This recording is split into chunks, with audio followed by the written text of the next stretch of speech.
Hello, and welcome to HPod, the local podcast that tells you about history, its people, and events.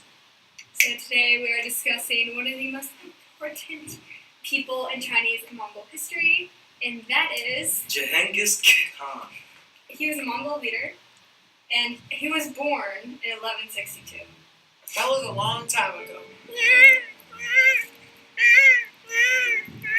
So Genghis Khan's dad kidnapped Genghis Khan's mother right after she got married to a leader of an army in China.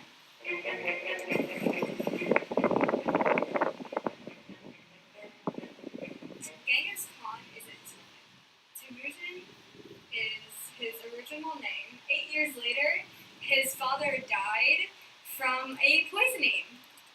His father was the leader of a clan. His dad never chose his successor, so the clan actually ended up kicking him and his mom and his other siblings out of the clan because they simply did not want to feed them anymore.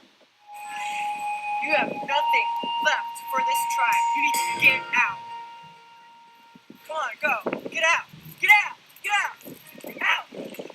So his family became nomads. He ended up taking over as head of the family at that point. He then was captured and enslaved by his clan.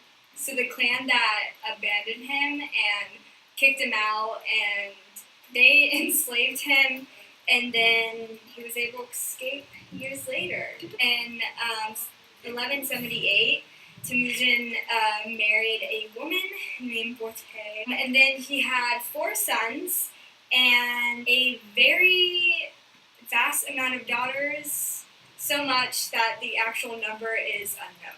This was to his first wife, and then she was kidnapped. So Temujin's wife was kidnapped, and he went on a rescue mission, basically to save her. And he acted as a warrior and then ended up gaining a whole bunch of followers because of this. So it was just a nice thing that came with saving your life. He ended up trading his wife in to a tribe or clan to get into it. He was now a Mongol. So that's how he became Mongol, by trading his wife in, which is great. It's fine. It's a fun story. With the people that he united and the people that were following him, he at this time had a big enough army to put together and go defeat other enemy tribes. So he basically created his own little clan. And I believe within his clan, he promoted like soldiers of all ages and like all ethnicities. Mm-hmm. And he was a very diverse man. Especially Mongol. His army varied from Christians, Muslims, Buddhists, so on and so forth. So really the most popular religions at that time. Then he had won many areas at that time, so he defeated a lot of enemy tribes by killing their leaders, and then put new warriors into his army, and more people followed him. So he ended up conquering a lot of land, and then bought a nation and made his own sort of country at that time. And then his name, Temujin, changed from Genghis Khan. His name in the western areas, so in Europe and everything, his name was Genghis Khan. The way he wanted to rule was very different. So instead of having his family as leaders and people like that, he had actually friends. So none of his board, I guess you would call them, and trustees and everything on it was family. It was solely like his good friends that he trusted, which was very, very different from that time, because obviously many were wanting to keep the power in their family. He ended up creating lots of different types of rules and new things. So he established a worldwide mailing system. So he established that. Then he had many different allies, I guess, in other areas outside of his nation. So that was another thing that Genghis Khan was really good at, is he was very powerful. He had lots of influence everywhere. He ended up ruling over about 1 million people. He also created a rule, kind of, that forbade anybody to kidnapping women, being enslavement of any Mongol people. And then he created a writing system and finally allowed freedom of religion, like we said earlier. So he was, in kind of a way, a more modern thinking man.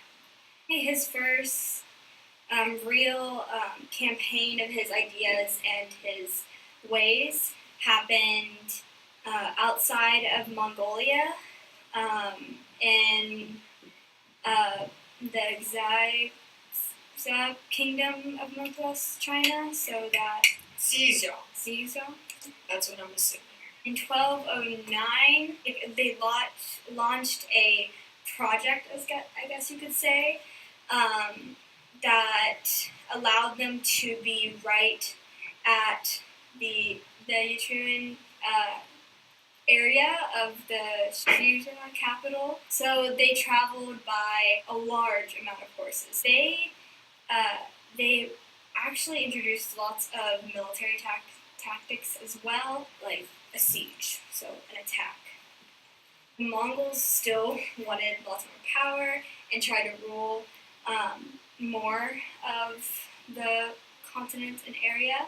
So they ended up challenging the Jin dynasty. The ruler tried to make Genghis Khan submit. So between that time, which was from 1211 to 1214, they ended up going along the Jin dynasty and taking areas slowly but surely, which made the refugees from that area go into the city of the Jin dynasty.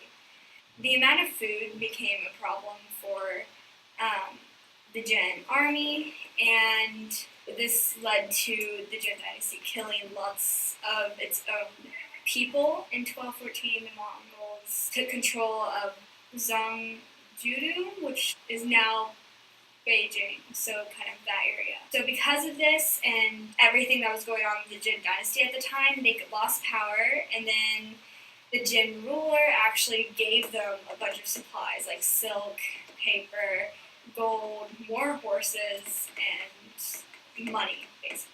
Then Genghis Khan kind of took control of that government, and which obviously allowed him to take over the Jin dynasty in a way. So then he obviously had lots of wars and kept on gaining more and more power.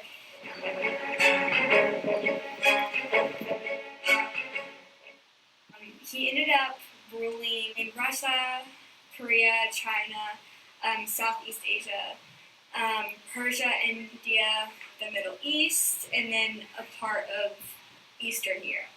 So it was almost the size of Africa.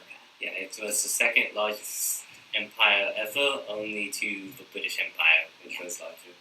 During this time, he got a lot of women, and he ended up having lots of children. He had a few wives, and ended up having at least 500 different concubines, which influence our culture now, which is why he is such a huge thing now. During one of his wars, after he gained a bunch of this land, he was returning to Mongolia, and as he was heading his way there, he had a heart attack and fell off his horse.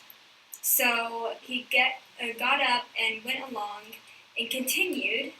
He made it back. Finally, in 1227, he died.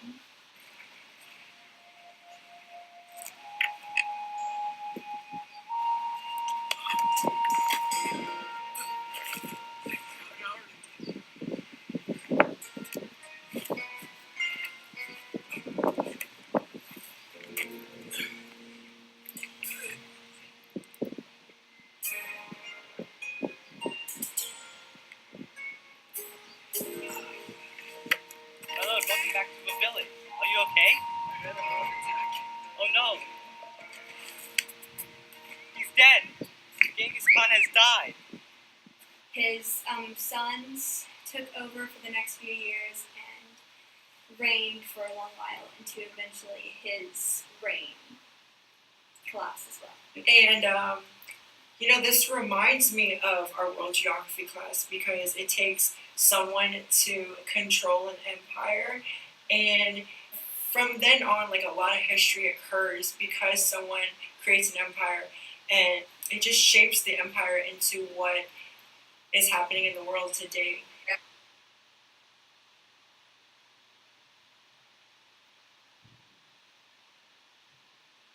Actually, He had a son with his mother. what? This is the Mongols of Alabama. What?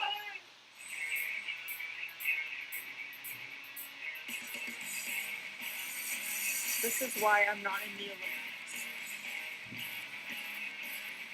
And this is why I'm struggling to be my PE credit. Wait, can we all do like the actual